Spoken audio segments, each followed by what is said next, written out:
Hello, আসসালামু আলাইকুম। প্রতিদিনের নিউজ থেকে জানাই আপনাদেরকে স্বাগতম।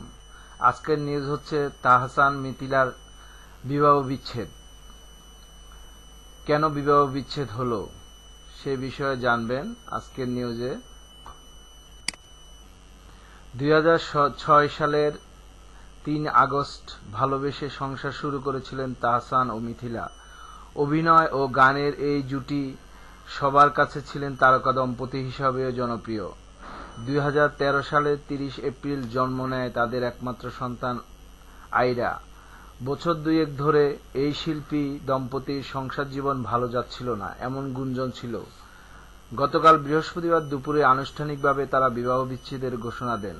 এরপর তাহসান ও মিথিলার সঙ্গে যোগাযোগ করা হলে আলাদাভাবে তারা কথা বলেন তাদের সম্পর্ক, বিচ্ছেদ ও ভবিষ্যৎ নিয়ে। বিচ্ছেদের সিদ্ধান্ত নিলেন কেন তাহসান?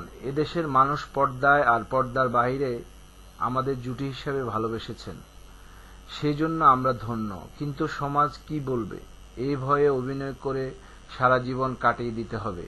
আমরা দুজন এই ব্যাপারটার সঙ্গে একমত নই। মিথিলা: আমাদের বিবাহ জীবন দীর্ঘ 11 বছর। 14 বছর ধরে একজন আরেকজনকে চিনি।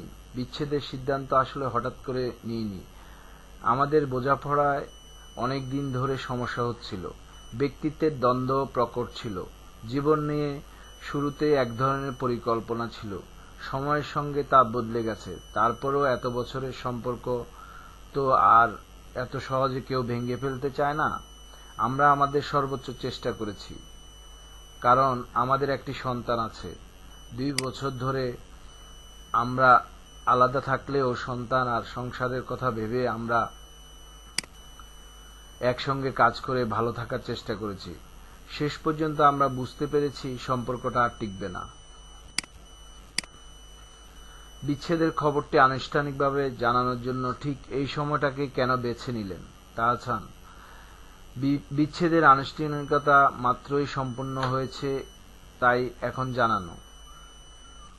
মিথিলা: বিচ্ছেদের সিদ্ধান্ত নেওয়াটা অনেক কষ্টদায়ক ছিল, আর এত বড় একটা কষ্টের খবর জানানোর জন্য মানসিক প্রস্তুতিও লাগে। বিচ্ছেদের আনুষ্ঠানিকতা তো মাত্রই সম্পন্ন হয়েছে, এর মধ্যে দেখি বিভিন্ন অনলাইন নিউজ পোর্টাল আজেবাজে মনগড়া খবর প্রচার করছে। তাই মনে হলো আর দেরি করা ঠিক হবে না। এজন্যই দুইজনের সিদ্ধান্তে ফেসবুকে পোস্ট দিয়ে জানানো। বিচ্ছেদের আইনি প্রক্রিয়া কি সম্পন্ন হয়েছে? মিথিলা: হয়েছে, মাস দেড়েক আগে, মে মাসে। আপনাদের একমাত্র সন্তান আইরা কিভাবে বেড়ে উঠবে, কি চান? তাহসান: আমার মেয়েকে নিয়ে আমি কোনো কথা বলবো না। আরো কিছু আনুষ্ঠানিকতার ধাপ বাকি আছে। মিথিলা: আইরা আমার কাছে ছিল, বলতে গেলে আমি একাই ওকে বড় করেছি। ওর বাবা দেখা করতে আসে। সামনের দিনগুলোতে তারও অবদান থাকবে, আর এই বোঝাপড়াটা আমাদের মধ্যে থাকবে। তাছাড়া এমন না যে আমাদের মুখ দেখাদেখি বা কথা বলা বন্ধ। আমাদের সন্তানের জন্য আমরা যোগাযোগ করি। আইরার জন্মদিন আমরা একসঙ্গে পালন করি।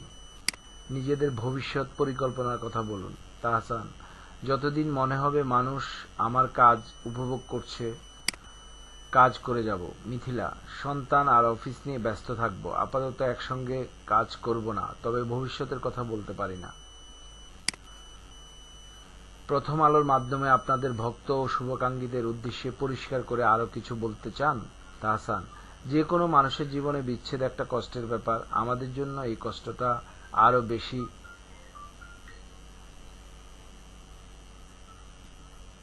অচেনা অজানা লাখো মানুষ কাঠগড়ায় দাঁড় করিয়ে ফেলে যখন মিডিয়া জগতের কারো বিচ্ছেদ হয়, তারপরও অসংখ্য মানুষ সহমর্মিতার আমরা পাচ্ছি। মিথিলা: আমাদের দেশে বিবাহ বিচ্ছেদ খুব নেতিবাচকভাবে দেখা হয়। বিচ্ছেদ কখনো সুখের হয় না। মিডিয়ায় কাজ করলেও আমরা তো মানুষ, আমাদেরও আবেগ অনুভূতি রয়েছে। আমাদেরও পরিবার, বন্ধুবান্ধব, সমাজ নিয়ে থাকতে হয়। এখন যে পরিস্থিতির মধ্য দিয়ে যেতে হচ্ছে তা আমাদের জন্য সবচেয়ে বেশি কষ্টকর। মানুষের কাছ থেকে আমরা তাই এখন স্বাভাবিক মানবিকতা প্রত্যাশা করছি। তাদের জন্যই তো আমরা মিডিয়ায় কাজ করি।